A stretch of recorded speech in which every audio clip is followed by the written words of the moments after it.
Bonjour à tout le monde, nouvelle vidéo électrocodeur. Aujourd'hui, on va utiliser un buzzer passif avec notre ESP32.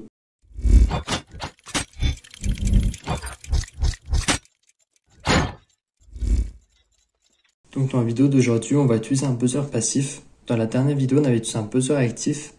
Et donc le buzzer passif, lui, a sa différence. Il va pouvoir générer des sons, des mélodies. Et donc pour les différencier les deux, je vous avais déjà dit dans la précédente vidéo, mais sinon, pour les différencier, c'est généralement ici le bas. Ici, on a un circuit imprimé qui est visible, alors que dans l'autre, cette partie-là est isolée, on ne voit pas qu'est-ce qu'il y a. Et au-dessus, on voit directement ici le buzzer, alors que dans le buzzer actif, on voit qu'il y a une sorte d'étiquette au-dessus. Sinon, le câblage et les positions sont à peu près les mêmes. Donc là aussi, on va voir un plus, un moins. Donc je vais mettre ça sur ma breadboard et on va pouvoir effectuer les câblages. Donc le moins du buzzer, on le connecte avec le moins directement. Ensuite, le plus de ce buzzer, on va le connecter à la pin D14.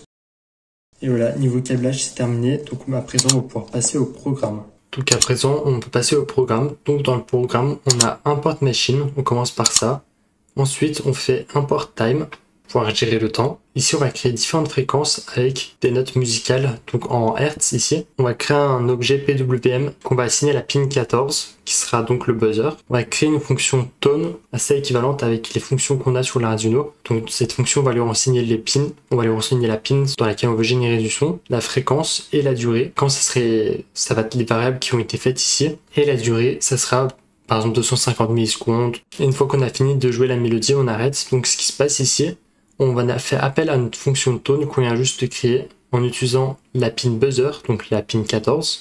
On joue la note C4, 262 Hz, pendant une durée de 250 millisecondes. On attend 500 millisecondes. Ensuite, on joue D4 durant 250 millisecondes. Et ça, on le fait pour les différentes notes qui se trouvent ici. Bien sûr, on pourrait faire d'autres notes si on veut. Mais moi, on va dire, la musique, c'est pas énormément mon domaine, donc je ne m'y connais pas, que je n'ai pas fait d'autres. Donc on vérifie dans exécuter, configurer l'interpréteur qu'on est bien sur le ESP32, que le port est le bon.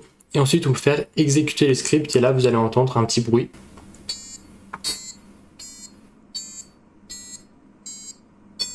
On a pu générer des petites mélodies avec un buzzer passif. On peut faire des meilleures mélodies si on veut. Il ne faut pas se limiter là-dessus.